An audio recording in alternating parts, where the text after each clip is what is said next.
ये अंदाज जमाने को खलता है कि चिराग हवा के खिलाफ क्यों जलता है। मुझे अमन पसंद है, मेरे शहर में दंगा रहने दो, लाल और हरी में मत बांटो, मेरी छत पे तिरंगा रहने दो, मेरी छत पे तिरंगा रहने दो। सभी सम्मानित अतिथिगण, आदरणीय प्राचार्य महोदय, सभी शिक्षकगण और मेरे प्रिय भाइयों और बहनों, सभी को सुप्रभात। मैं स्तुति जैन आज आप सभी के समक्ष सुभाष चंद्र बोस जैसी महान हस्ती के जीवन पर प्रकाश डालना चाहूंगी। साथ ही साथ उनके जन्म दिवस के उपलक्ष्य में पराक्रम दिवस की हार्दिक शुभकामनाएं। नेताजी सुभाष चंद्र बोस ने त्याग दी जीवन की हराभिलाषा, अंतिम सांस तक देश की सेवा की और दी पराक्रम की परिभाषा। सुभाष चंद्र बोस भारत के महानतम नेताओं में से एक थे। उनका जन्म 23 जनवरी 1897 में एक कटक में हुआ। इनके पिता जानकीनाथ बोस तथा माता प्रभावती बोस थी। वह बचपन से ही बहुत प्रतिभावान थे और सिविल सर्विसेज की तैयारी की और उसमें उत्तीर्ण हो गए, लेकिन देशभक्ति प्रेम, देश के प्रति प्रेम के कारण वह वापस भारत आ गए।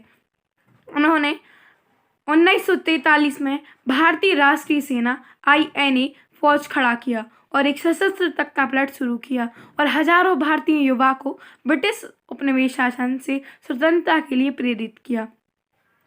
सुभाष चंद्र बोस की भागीदारी सविनय अवज्ञा आंदोलन के साथ बढ़ रही थी। वे सुभाष चंद्र बोस भारतीय स्वतंत्रता का हिस्सा बन गए। इसके बाद INC इंडियन नेशनल कांग्रेस के सदस्य बने।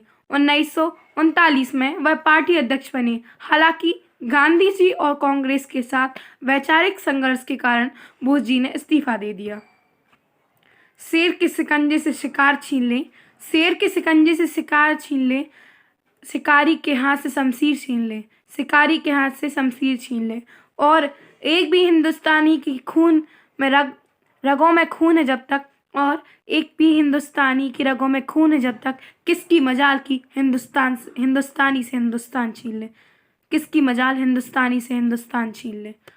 1941 में वह गुप्त रूप से रूस, जर्मनी, जापान गए और मदद मांगी।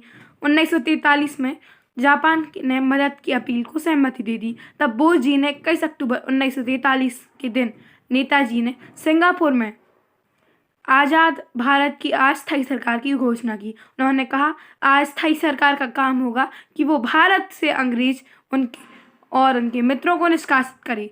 इनमें नेताजी प्रधानमंत्री, युद्ध और विदेश मंत्री बने।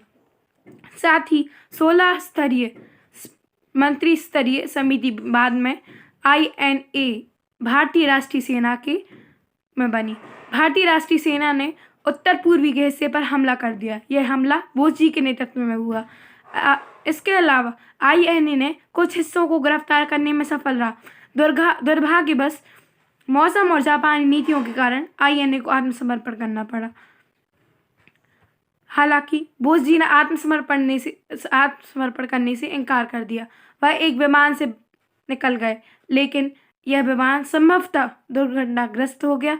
इसी कारण 18 अगस्त 1945 को सुभाष चंद्र बोस जी का निधन हो गया, ऐसा माना जाता है, किंतु इसका कोई ठोस साक्ष्य नहीं मिला। मैं भारत का अमिट सम्मान करती हूँ, यहाँ की मिट्टी का गुणगान करती हूँ। मुझे चिंता नहीं स्वर्ग जाकर मोक्ष पाने की। तिरंगा हो कफन मेरा, बस यही अरमान रखती हूँ। जय जय भारत।